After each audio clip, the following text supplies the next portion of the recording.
Herkese merhaba arkadaşlar. Bugün sizlerle birlikte Uldir'in son boss'u Guhu'nun taktiklerini inceleyeceğiz. Hazırsanız başlayalım.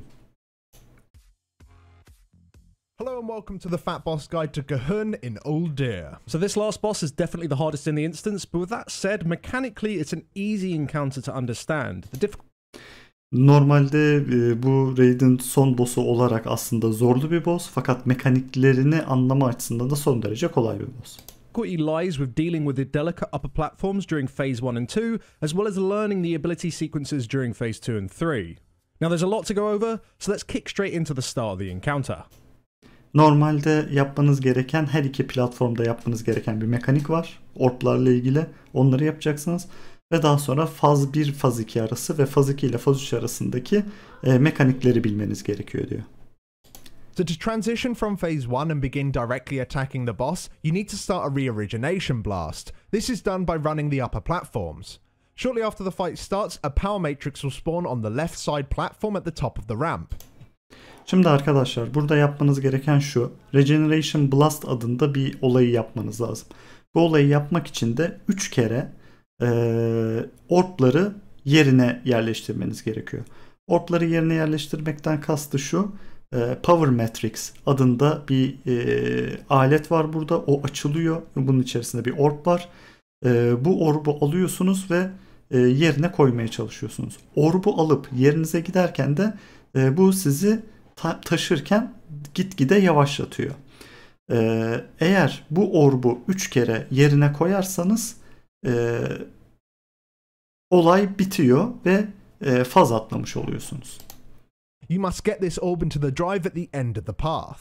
Whilst on this platform you'll take a small amount of ticking damage. This damage is irrelevant though, as long as you're not too slow. Şimdi bu platformun üzerinde kaldığınız süre boyunca da sizin üzerinizde bir hasar oluşmaya başlayacak. Bu üzerine çok takılınacak bir hasar değil. Çok ufak bir hasar. Fakat bunu buraya konmasının nedeni, hani burada bütün vaktinizi geçirmeyin diye. Yani neticede çok fazla önemli değil ama çok fazla vakit geçirseniz öldürücü boyutlara ulaşabilir. The path is also covered in cysts that slow you down. You can damage them to reduce their size to prevent the slow. Fast attacks are way more important here than spells that deal large damage. Şimdi görmüş olduğunuz gibi bu yolun üzerinde de böyle edler var. Amorphous cyst adı verilen. Bunlara hasar verdiğiniz zaman bunun etrafındaki bu gölgeler kalkmaya başlıyor. Kalkınca da burası koşulabilir bir alan olmuş oluyor. Burada birilerinin bu alanı temizlemesi lazım. Orbu yerinden alıp yani buradaki yerinden alıp diğer yerine koymadan önce. Burada da diyor ki çok fazla vurmak önemli değil. Hızlı vurabilen, skill'leri olabilenlerin burada bunları temizlemesi gerekiyor diyor. Çünkü bunları öldürmeniz gerekmiyor. Whilst holding the orb, you're also slowly becoming rooted over 10 seconds. You can, however, use the extra action button to throw the orb to another player within 20 yards. Şimdi normalde bu sizin üzerinize bir koşarken sizin hızınızı düşürecek bir debuff veriyor. 10 saniye içerisinde tamamen durmuş oluyorsunuz. Fakat dursanız bile bir tane ekstra buton çıkıyor üzerinizde oyunda. O ekstra butona basarak başka bir oyuncuya 20 yard mesafede fırlatabiliyorsunuz. If you miss the player, the orb will smash onto the ground and you'll have to wait for a new orb to spawn on the opposite platform. You need to avoid...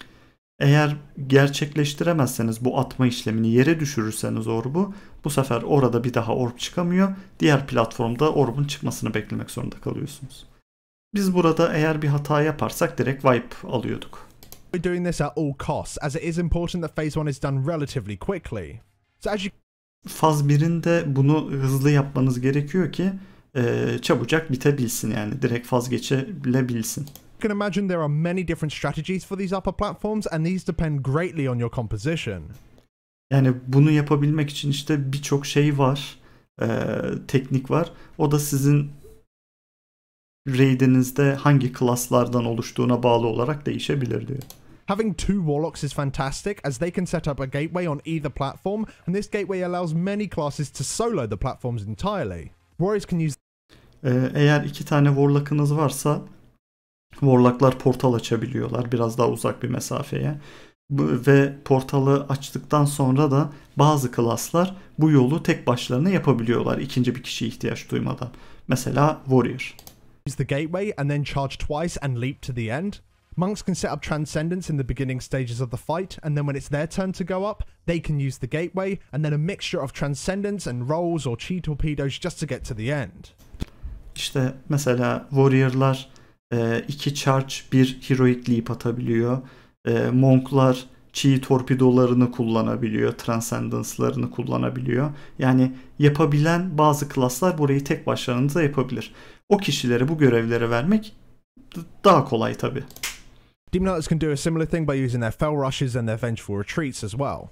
That being said, none of this is actually bir de Demon Hunter'lar da bunu yapabiliyor diyor. needed, it's just nice to have it done fast. Ultimately, you can just have 2 people go up and throw it to each other until they eventually reach the end. As long as they're not really slow and do not allow the orb to drop and smash, you'll be able to transition into phase 2 without the arena below becoming overrun with ads. Yani eğer bu klaslardan kimse yoksa 2 kişiyi de assign edebilirsiniz. Onlar da görece biraz daha hızlı olurlarsa birbirlerine orp atmada ve şeyde hani tek başına yapan kişi kadar hızlı bir şekilde bitirebilirler diyor.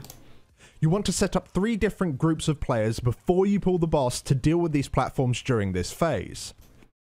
Bu fazadaki bu orplarla ilgilenecek kişileri şeye başlamadan belirlemenizde fayda var diyor. The groups must be different each time because when the orb is finally handed in, anyone who held the orb up until the point it is handed in will receive a debuff that prevents them from holding an orb again for 5 minutes. Şimdi bu işlemi yaptıktan sonra, orbu yerine koyduktan sonra orbun yerinden alınıp da yerine konduğu ana kadar o orba dokunmuş herkesin üzerinde 5 dakika o orbu bir daha alamayacaklarını belirten bir debuff oluyor. Dolayısıyla her bir yol için ayrı oyuncuları atamanız gerekiyor. We recommend setting up a mixture of healers and DPS for these groups as there is not much to heal during phase 1. Normalde burada bir healer 2 DPS setup'ı uygun olduğunu söylüyor. Now the first orb, as we've explained, is on the left platform, the second orb will be on the right, and the third and final one is back on the left. Orblar önce solda, sonra sağda, sonra tekrar solda açılıyor. Now, whilst your runner groups are dealing with the platforms, you'll have a shitload of ads to deal with in the arena below. From the pool, you'll have a Dark Young and multiple terrors. Şimdi yukarıda orplarla ilgilenirken, orplarla ilgilenmesi gereken kişiler, aşağıda da bir sürü et spawnlanıyor diyor. Spawnlanan etler işte gördüğünüz gibi Cyclopean Terror ve Dark Young. Bu arada Gahun ortada yok henüz hala arkadaşlar. Yani fight'ta yok. Now the terrors do not need to be tanked, and all they'll do is spam cast Torment on random targets. This cast just deals ever increasing damage over the channel. Şimdi Dark Young burada bir tek tanklanabiliyor. Diğer bütün Cyclopean Terror'lar tanklanamıyorlar. Fakat bir kişiyi tutup ona bir Torment adı verilen bir cast channel'lıyorlar. Yani channeling yapıyor. Buna mutlaka interrupt ve stun atılması lazım.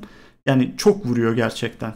Damage olarak bayağı fazla vuruyor. Herkesin elinden geldiğince stunlaması ya da interrupt etmesi gerekiyor. DPS need to focus on stunning and interrupting them while swiftly killing them off as they spawn. Now Dark Young must be tanked and ideally placed on top of any ads that spawn. Whenever the Dark Young reach 100% energy, they'll cast Dark Bargain. This causes all players and NPCs within the targeting circle to gain a 25% damage and healing increase, but also take 25% more damage. Şimdi bu Dark Young'ı tanklayacak olan tank bunları edlerin üzerine çekiyor. Hem Dark Young'lar öldürülürken cleave'e gitsin diye hem de Dark Bargain adında bir tane spell cast ediyor. Şimdi bu spell'i cast ederken bunu 100 enerjide cast ediyor. Yaptığı şey şu: bu skill'in içerisinde duranlara %25 daha fazla hasar verme, aynı zamanda bunun içerisinde duranların da %25 daha fazla damage almasına imkan sağlıyor. Yani edler ve siz daha fazla hasar alabiliyorsunuz. Fakat %25 daha fazla da vurabiliyorsunuz. Ama şöyle bir olay var. Eğer siz bu Dark Bargain'ın içerisinde üzerinizdeki debuff bitmeden bir daha kalırsanız 100 enerji olunca o zaman üzerinizde 2 stack oluyor ve mind kontrolü alınıyorsunuz. Yani şuna dikkat etmesi lazım DPS'lerin.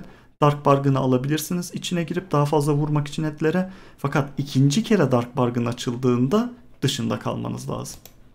Players should also stack within the targeting circle just to gain the debuff so they can kill off ads quicker. However, important to note, if you ever go for more than one stack of the Dark Bargain debuff, you will be mind controlled. This effect can be removed on normal mode by getting the player to 50%, however on heroic mode you simply have to kill the player off. Normalde %50'nin altına geldiğinde mind kontrolü alınmış bir şeyi mind kontrolden çıkartabiliyorsunuz normal zorlukta, ama heroic zorlukta öldürmeniz gerekiyor o kişiyi. Which isn't ideal. The Dark Young will also cast Massive Smash on the tank. This deals quite a large amount of damage, so make sure you have active mitigation up. Bir de Dark Young'ın tanka vurduğu çok büyük bir skill var. O zaman bir active mitigation açması gerekiyor tank. Heroic, you'll also have Blight Spreader tendrils that your tanks will need to pick up. DPS will want to swap to these immediately. You'll also want 3 players to save the interrupts for the Decaying Eruption cast. Decaying Eruption adında bir interrupt edilebilen bir skill daha var. Bunu interrupt etmeniz gerekiyor çünkü çok yüksek bir damage vuruyor bütün oyunculara. This cast goes through, the entire raid will take... Bakın şurada. Blight Spread Tendril görüyor musunuz? Biraz daha diğerlerinden büyük. Bunu hem tank alıyor, tanklıyor, hem de bu Decaying Eruption mutlaka interrupt edilmesi lazım. Biz taktik olarak şöyle bir şey yapıyorduk. Bunun ilk interrupt'ını range alıyor. Çünkü melee burada edlere vururken bu bir anda çıkıp başlıyor hemen yapmaya. Bir range'in bunu interrupt etmesi görür görmez daha kolay olabilir. Take a very large burst of damage. Now, if the tendrils aren't killed off quickly enough, they will burrow and reappear somewhere else within the room. This isn't a massive problem as long as ranged DPS is ready to interrupt them as soon as they re-emerge. Şimdi normalde eğer bu edleri bitiremezseniz zamanında başka bir yerde başka edler daha çıkıyor. Dolayısıyla yani panik yok diyor, korkmanıza da gerek yok. Fakat yeni çıkan edleri mutlaka interruptları yeniden alınmalı range'ler tarafından ve DPS'e devam edilmeli. By tanking the Dark Young on top of these tendrils, however, they should die before they burrow because of the Dark Bargain stacks. Now, last to note for this phase is the... İşte önemli olan bu Dark Young'ı, büyük edi bunların yanına getirip Dark Bargain attığında bunları vurdurmak. Çünkü o zaman diğer edler spawn olmadan bunları öldürebilirsiniz demek oluyor. %25 daha fazla hasar alacakları için. Boss himself. He won't be doing anything apart from just sitting in his little cave and constantly healing himself for a massive amount, so there's no point damaging him. Hiçbir şey yapmıyor boss'un kendisi diyor. Burada Guhun'u anlatıyor. Kendi mağarasında oturuyor ve kendisine heal atıyor. Ona vurmanın hiçbir esprisi yok arkadaşlar kendisine heal atarken. Fight'lar ed fight'ı burada. You'll however be casting Explosive Corruption on 2 random targets and a tank. When this debuff expires, you'll do a large amount of damage to any players within 5 yards of you, whilst also firing out orbs in all directions. Şimdi şöyle biraz geri gidelim. Çok gittik. Şimdi normalde herhangi bir şey yapmıyor ama bakın boss herhangi bir şey yapmıyor ama insanların üzerinde Explosive Corruption adında bir debuff bırakıyor. Bu debuff 6 saniyelik bir debuff ve 6 saniye bittikten sonra 5 yard etrafınızda hiç kimse olmaması lazım ve patlattığınız yerden de böyle çok küçük orblar çıkıyor. Arkadaşlar bu orblar yürüme hızında gidiyorlar. Ve bu orbların fight sonuna kadar kimseye de değmemesi gerekiyor. In all directions. On normal mode, these orbs just do damage to any player's hit. However, on heroic, they'll just simply apply the initial debuff as well. Şimdi normalde normal modda bu orb sadece hasar veriyor. Yani vurunca içinizden geçtiği zaman hasar veriyor. Ama heroic'te bu orb size vurursa aynı zamanda siz de bu debuff'a yakalanıyorsunuz ve siz de orb çıkartmaya başlıyorsunuz. Yani bir anda işler kontrolünden çıkıyor. This means on heroic you can potentially spread the debuff to the entire raid if you're bad at moving away, or if the raid is bad at moving from your orbs. When you get the debuff, make sure you're fast to move away from the raid and expire as close to a wall as possible. When it expires, it will also spawn a puddle on the ground. These deal ticking damage and slow you. Şimdi bunu bıraktığınız zaman sadece orblar atmıyorsunuz etrafınıza, aynı zamanda yerde bir alan da çıkıyor. O alan da hem size hasar veriyor hem de sizi yavaşlatıyor. Dolayısıyla diyor ki en kenara götürün bırakın. 2 faydası var bunun. 1, yerde daha az alan açılacak. 2, orblardan bazıları direkt duvara çarpacak. Mesela şurada açılan bir orbun 5 tane açmasıyla kenarda açılan bir orbun 5 tane açması arasında fark var. Çünkü buradan en fazla raid'e 2 tanesi gelecek. Diğer 3 tanesi duvara çarpacak zaten. These patches are quite large, so you want them to be as far away from high traffic areas as possible. But that's it for this phase. The moment the third power matrix has been placed inside up on the platforms, the room will be immediately hit with a re-origination blast. Şimdi bu fazla da böyle devam ederken edleri bitirdiniz ya da bitiremediniz çok önemli değil. Eğer yukarıdaki platformlarda fight'ın başında anlattığımız 3 kere bu işlemi yapma olayı vardı ya, orbları yerine koyma. Üçüncüsü de gerçekleştikten sonra bir reorigination blast adı verilen bir skill cast edilmeye başlıyor odaya.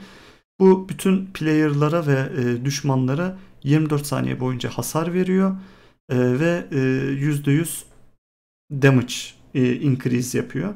Edlerin tamamını bitirebilirsiniz burada. This will stun all ads, cause them to take 100% more damage, and deal huge damage to them, killing every single one of them over 24 seconds. The raid will also be taking these large bursts of damage every 6 seconds. You want to stack up towards the boss so healers can quickly heal you up. Yani burada boss'a doğru biraz yakın olursanız diyor, heal alabilirsiniz diyor. Bu 6 saniyede bir buradaki gelmiş olan skill size de vuracak demek oluyor. It might be tempting to use healing cooldowns here, but you should avoid using most, if not all of them, as their best save for the next phase. Yani burada healing cooldown'u açmayı düşünebilirsiniz ama healing cooldown'unu ikinci faza saklamayı düşünürseniz daha iyi olabilir diyor. After the 24 seconds, the boss will finally emerge from the hole and phase 2 will begin. Ve artık boss ikinci fazda yerinden çıkıyor ve ikinci faza başladığınızı buradan anlıyorsunuz. Tanks will need to pick up the boss and tank him near to where he spawns from. As the boss melee swings you, he will gain stacks of growing corruption, which makes him deal additional damage on his melee attacks. And these stacks only reset when Gahun hits a new target. Şimdi Gahun bir tank tarafından alınmalı, yüzü tanka döndürülmemeli. Gahun bu sefer tankların üzerine bir debuff bırakmaya başlıyor. Bu stackleniyor. Stacklenirken de bir sonraki melee damage'ın hasarını arttırıyor.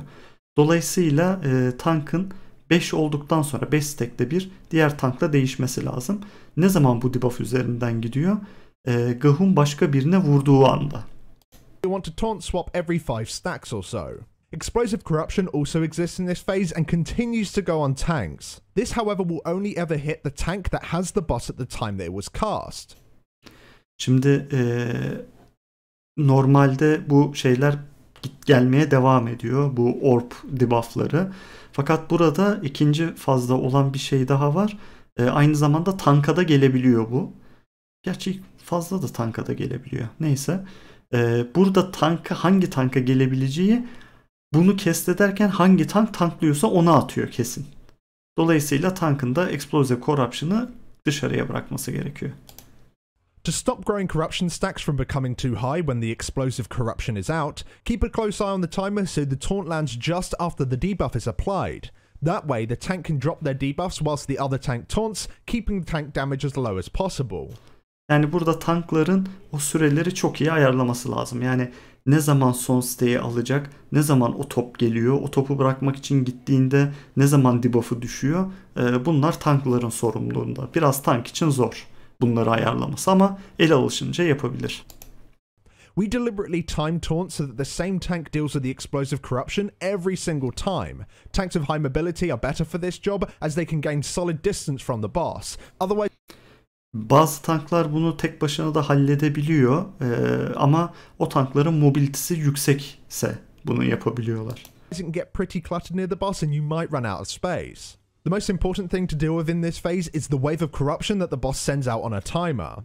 On normal, the raid can stack. However, on heroic, the raid must be spread at least 5 yards. Şimdi normalde bir tane Wave of Corruption diye bir skill de cast ediyor. Bu cast'i yaparken normalde sıkıntı yok. Herkes stacklenebilir. Yani heal'lenir bu healer'lar tarafından. Ama Heroic'te herkesin 5 yard birbirinden uzakta durması gerekiyor. As the wave hits you, it will also splash damage onto players within 5 yards of you. And each time you're hit by the wave or someone else's wave, you'll gain a putrid blood dot that lasts permanently and will stack. Eğer 5 yard mesafeyi koruyamazsanız ve 5 yard etrafınızdaki biri bu Wave of Corruption'ı yedikten sonra size de bir debuff bırakıyor. Ve bu debuff fight'ın sonuna kadar üzerinizde kalıyor. You have 2 wave of corruptions and then you'll have a time window where you need to have the entire raid stack. This helps for healing, but most importantly, it's vital for the blood feast. Şimdi normalde ayrı duruyoruz Heroic'te. 2 kere wave atıyor. O ikisinden de yemiyoruz. Ondan sonra toplanıyoruz. Toplanmamızın esas nedeni de Blood Feast. Bu arkadaşlar sizi olduğunuz yere rootluyor ve üzerinizdeki bütün putrid blood stacklerini sıfırlıyor. Ve onun etrafında, 10 yerde etrafındaki herkesinkini sıfırlıyor. Fakat sıfırladıktan sonra olduğu yerde bir et spawnlıyor. Is a debuff that is applied to a single player and routes them to the spot. Once the debuff expires, all players within the targeting circle around that player will have their putrid blood dot removed. Simultaneously, a gibbering horror ad will spawn from that location. You need to have a tank pick this guy up immediately, whilst DPS swap to it and kill it off. Bu ed çıkar çıkmaz diğer tank bu edi alıyor hemen. Ede bütün herkes boss'u bırakıyor. Ede dönüyor. Ede öldürmeye başlıyor. This ad's damage and health is increased by 5% for each putrid blood stack that was removed from the raid. Şimdi ne kadar az hasarla bu edi çıkartırsanız o kadar iyi. Çünkü ne kadar debuff'ınızı üzerinizden silip de bu ed çıkmışsa o kadar %5 maksimum health ve damage increase oluyor. Yani şunu demek istiyorum. Diyelim ki kimse o 5 yardtan kaçmadı. Herkes aldı o siteyi üzerine. O zaman bu et hiç yönetilemez, öldürülemez olur. Fight'ı dikkatli yapmanız lazım. Sadece belli başlı bazı kişilerin bu alanın içerisine girip bu edi ölçeklenebilir boyutta çıkartıyor olması gerekiyor.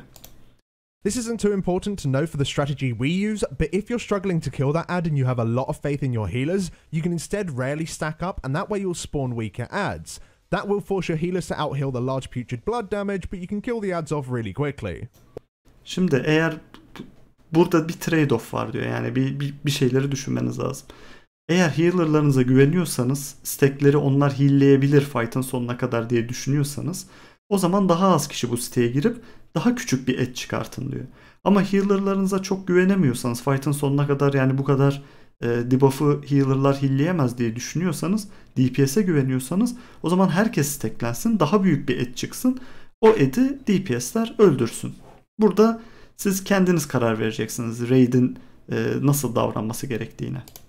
Or alternatively, ignore them entirely. After the ad spawns, you'll need to quickly respread as a new wave of corruption is about to come in. Şimdi bu etten ayrılır ayrılmaz et çıkar çıkmaz herkes 5 yerde kaçması lazım çünkü yeni bir wave of corruption geliyor. Ad won't cast anything aside from mind-numbing chatter. This cast deals unavoidable damage to the entire raid whilst also interrupting all spellcasting. Mind-numbing chatter adında bir skill daha atıyor. Bu skill atarken de tüm oyunculara hasar veriyor ve o zaman spell cast eden herkes de interrupt ediyor. Burada caster'ların cast yapmayı bırakması lazım. So make sure you stop casting before the cast finishes. This is most important for healers as the damage at this point is high and you do not want to be locked out. We use healing cooldowns.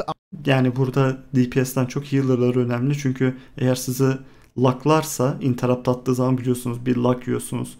Atmış olduğunuz skill'in alanından. Dolayısıyla healer'ların DPS'lere göre daha dikkat etmesi gerekiyor diyor. After every 2 waves have come out as the raid prepares to stack. You should look to kill this first ad before the next one spawns. When you go to stack up for the blood feast, note that orbs will still be firing around the room and they can hit the rooted player. In this situation, stand right on the edge of the circle and quickly react to any new set of orbs that fire out from that rooted player. That way you can still drop your stacks while avoiding the debuffs. Şimdi normalde ya, fight zaten biraz kaotik gördüğünüz gibi. Fakat normalde bir edin mesela diyelim ki bir kişi burada duruyor ve stun yemiş bu. Herkes 10 yard içerisinde bunun debuff'ını silmek için giriyor ya. Diyelim ki bir tane orb gördünüz. O orb yavaş yavaş stun edilecek olan kişiye değiyor. O zaman yapmanız gereken şu. Eğer buradaki kişiler kırmızı alanın dışında durup bu kişinin 5 yard dışında da durmuş olmuş olacaklar. Çünkü 10 yardlık bir alan bu. Hem debufflarını silerler hem de o orb stunlanan kişiye değse bile orb çoğalmaz. Buna dikkat edin diyor. When you spawn the second ad, you should ignore it and completely nuke the boss. The reason İkinci ed çıkar çıkmaz kesinlikle ed'e bakmıyorsunuz, boss'a nükliyorsunuz diyor. behind this is that you can only do a single re-origination blast in this phase. This blast must be used to transition into the last phase cleanly, however the blast damage alone is not enough to transition the boss into the final phase. Yani burada amaç şu, artık Ed'e bakmayıp bir an önce boss'un diğer faza geçebilmesi için gerekli raid'in gücünü sağlamak. Yani oraya hızlı bir şekilde geçmesini sağlamak. If your damage is extremely high, which is unlikely at this point in the expansion, then you can kill the first ad normally and then nuke the boss with a well-timed blast immediately after the second ad spawns and then transition. In both of our kills this wasn't possible and instead opted to do the blast on the third ad instead. However, to make the transition, that meant that we had to ignore all damage on the second ad, meaning that it would be active for a little longer than it normally would be. Şimdi normalde hani şeye güveniyorsanız, kendi hasarınıza güveniyorsanız, ki expansion ilk zamanlarında kendi hasarınıza güvenmeniz biraz zor. Biz birinci ve ikinci Ed'i öyle yaptık. Üçüncü Ed çıkmadan sanırım ikinci Ed'i burada bırakmışlar. Tabi bu biraz daha fazla uzun yaşadığı zaman da tanklara ve raid'e birazcık sıkıntı çıkartabilecek durumda oluyor diyor. The idea is that the blast kills both the second and the third ad the moment the third one spawns. To nail this transition, you must time the power matrix perfectly, so let's explain how these are deposited throughout the phase.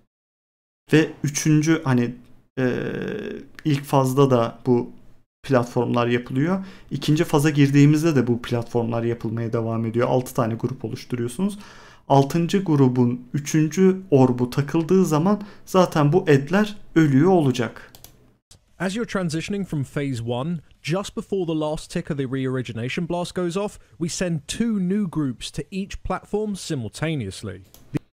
İşte bu her iki platforma da 2 yeni eleman gönderiyoruz diyoruz aynı anda. The idea is that both the left and right hand group can get onto the top of the platform before the boss casts his first wave, as you cannot be hit by the wave once you're up there. And if you do go up there after getting hit by a wave, so with a putrid blood stack, it does become pretty dangerous and you will need healing. Şimdi normalde o hani bir tane bütün raid'e debuff veren bir skill cast diyor ya. Onu putrid blood'ı aldırmadan buralara geçilirse daha iyi olur diyor. O yüzden boss çıktıktan sonra hemen bu platformlara koşması gerekiyor o kişilerin. The left side is done first and immediately afterwards the right side is done. After the 2 waves spawn, we stack up, we drop our dots, we respread and kill the ad. İşte birinci gidiyor, ikinci de gidiyor. Ondan sonra herkes toplanıyor. Ed öldürülüyor. After another set of 2 waves, we stack again, drop our dots, respread. 2 AoE sonrasında yeniden toplanıyor. Ed öldürülüyor. But we ignore this second ad. Now the moment fakat burada ikinci Ed öldürülmüyor. Onu ignore ediyoruz, bakmıyoruz diyor. this second ad spawns, we send a hybrid DPS and a runner to the left-hand platform. Now, whilst it's possible to get to the platform before the wave comes in, it is kind of difficult and you do need to use some form of mobility or speed increase. Yani bunu biz böyle yapmamıştık ama diyor ki ikinci Ed spawn olur olmaz 3. şeyi bekletin diyor. Orbu daha sonradan mobilitesi çok yüksek olanlar oraya çıksın. Bu son orbu o zaman yerine taksınlar diyor. Both players then make their way down the path. Now you have a lot of time here. There is no need to rush at all. It's just important that you stay alive. Now this Burada çok fazla zamanınız olacak. Hiç acele etmenize gerek yok. Sadece hayatta kalmanız yeterli. can be difficult because the mind-numbing chatter from the ad does hit everyone in the room, regardless if you're on a platform or not. And this is the reason why you send a hybrid class, because they can heal both themselves and whoever else is running the orb with you. Yani burada hibrit klasları kullanın diyor. Monk gibi, Paladin gibi. Hem kendilerini hilleyebilecek hem de bu orbu takabilecek. Çünkü nedeni de şu.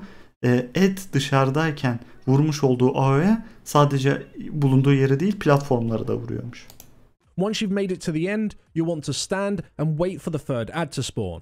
Meanwhile, downstairs after 2 waves, you stack up, drop your dots inside the blood feast and the third ad will spawn.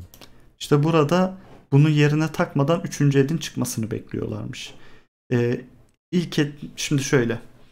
Boss geldi. 2 kere alan attı. Herkes toplandı. İlk ed çıktı. İlk ed öldürüldü. Yeniden herkes dağıldı. 2 tane alan attı. Yeniden toplanıldı. İkinci ed çıktı. İkinci ede bakılmadı. ikinci ede bakılmadıktan sonra, yani ikinci ede vurulmuyor. Tabi bu arada birinci ve ikinci platformlar işlerini yaptı. Üçüncü platform hibrit klaslarla topu koyma yerine geldi. Topu yerine koymuyor. Üçüncü edin çıkmasını bekliyorlar. Üçüncü ed çıktıktan sonra top yerine konacak. At this moment, the power matrix should be placed into the drive, and the blast will stun the boss and the two ads and begin to deal massive damage to them. At this point, bu yerine konduğu zaman şu aşağıdan yeni bir ışık geliyor. Bu ışık geldikten sonra hem edler hem de boss stun yiyorlar ve acayip yüksek bir hasar almaya başlıyorlar. You'll want to jump down, bloodlust, use all DPS cooldowns with a second pot, and nuke the living shit out the boss. You should aim to have the last tick of the blast to bring the boss down to 20% health, at which point he'll transition into phase 3. Şimdi burada aşağı indikten sonra boss standayken herkes ofansif cooldownlarını buraya saklıyor. Bloodlust veriliyor ve inanılmaz bir DPS yapılıyor boss'a. Yani yarınlar yokmuş gibi vuruyorsunuz. Buradaki amaç boss'u %20'ye getirip 3. faza girmek. During this phase, the drive no longer works, and instead you'll have to finish the boss yourselves. The phase starts off with the ceiling collapsing. This causes... Şimdi artık bu faza girdikten sonra platformlar tamamen harap oluyor. Platformlar artık kullanılamaz hale geliyor. Platforma çıkmayacaksınız. Ve boss bu şu anda bulunduğunuz yeri başınıza yıkmak için tepeden taşlar yağdırmaya başlıyor. Bu alanlar görmüş olduğunuz gibi, sanırım bu alandı ya da daha büyük bir alan var. Sanırım bu alan. Yere işte enkaz düşmeye başlıyor ve eğer bunun içerisinde olursanız knockback yiyorsunuz ve hasar alıyorsunuz. large zones to spawn on top of random players. You want to move... Pardon, o değilmiş. O herhalde Death Knight'ların alanı şurada gözüküyor. Gördüğünüz gibi. Move as far away from them as possible as they do large fall-off damage whilst also knocking you back when they land. The boss... Ne kadar uzakta olursanız o kadar az damage yemiş oluyorsunuz diyor. At this point will be taking 99% less damage, so this means no one has any reason not to move as far away from them as possible. And if... Yani bu olaylar olurken zaten boss'a vurmanıza hiçbir anlamı yok. %99 daha az damage alacak. Herkes kaçıyor odaya düşen taşlardan. If you do it correctly, healers shouldn't need to use any healing cooldowns whatsoever. The boss during this phase still continues to gain... Yani bakın şu taşlar düşmüş durumda. Bunu herkes layığıyla yerine getirirse healer'ların burada DPS heal cooldown açmasına bile gerek kalmaz diyor. The growing corruption stacks, so tanks continue to taunt off each other and you want to tank the boss directly in the middle of the room. Boss'u odanın ortasına çekiyorsunuz. Tanklar bu stackleri değişmeye devam ediyorlar. Now this phase follows a repeating spell sequence. He'll start off with a malignant growth in heroic. These mushroom-looking things grow over time and explode, dealing massive damage to anyone within 8 yards of them. Şimdi bu fazda da yerden böyle malignant growth adı verilen mantarımsı yapılar çıkmaya başlıyor. Bunlar 8 yard etrafındaki herkese çok yüksek hasar veriyorlar. Yapmanız gereken bunlardan kaçacaksınız. 8 yard uzağına kaçacaksınız. Odanın her tarafındalar gördüğünüz gibi. Fakat bazı boşluklar oluyor. O boşlukları değerlendirmek lazım. The way these mushrooms spawn is that they're designed to always have a safe spot to either side of the large area of growths. When the first set spawn, we move away from them and then move immediately back the moment they explode to avoid the new set that spawned underneath you. Shortly... Bundan kaçınmak için de önce safe yere gidiyorsunuz, güvenli yere. Güvenli yerde patlamalar bittikten sonra hemen patlamaların olduğu yere gidiyorsunuz. Çünkü ikinci bir set çıkıyor altınızda. Bu sefer güvenli olan yerde çıkıyor. Afterwards, the boss will get to 100% energy and will cast Gazer Gahun. Anyone looking at the boss at the end of this short cast will be feared for 6 seconds. Burada boss 100 enerjiye ulaştığı zaman da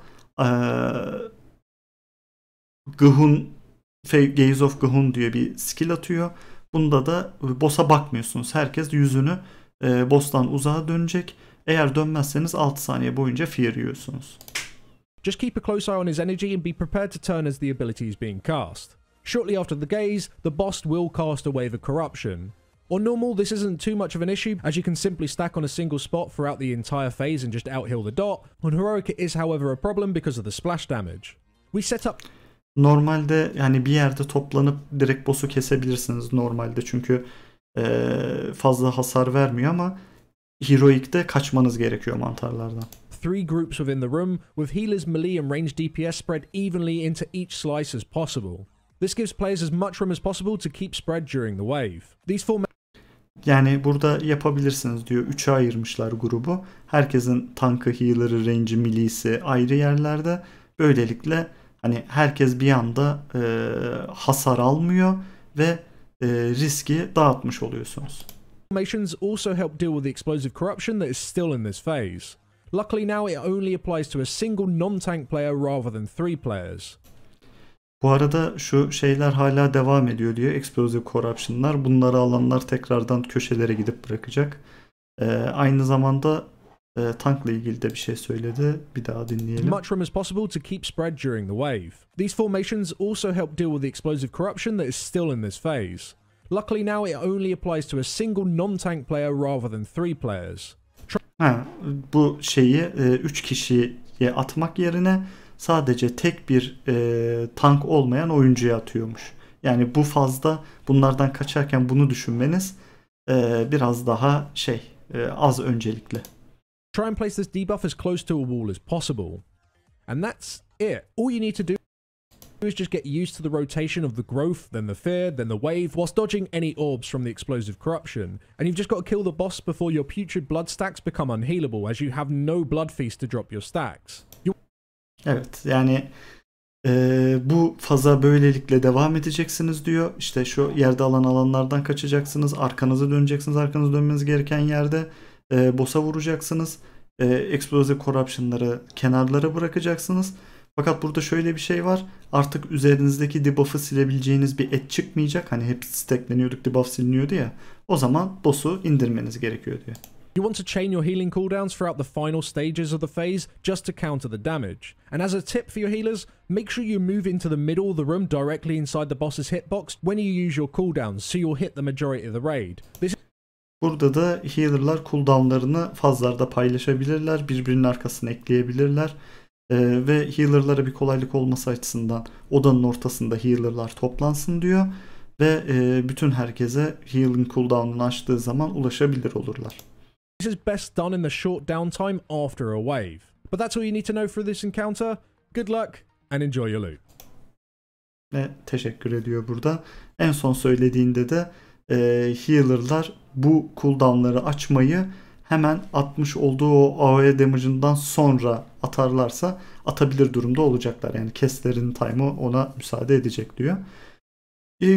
Kolay bir fight değil Heroic'te özellikle, ama koordinasyon sağlandığı zaman da kesilmeyecek bir boss değil.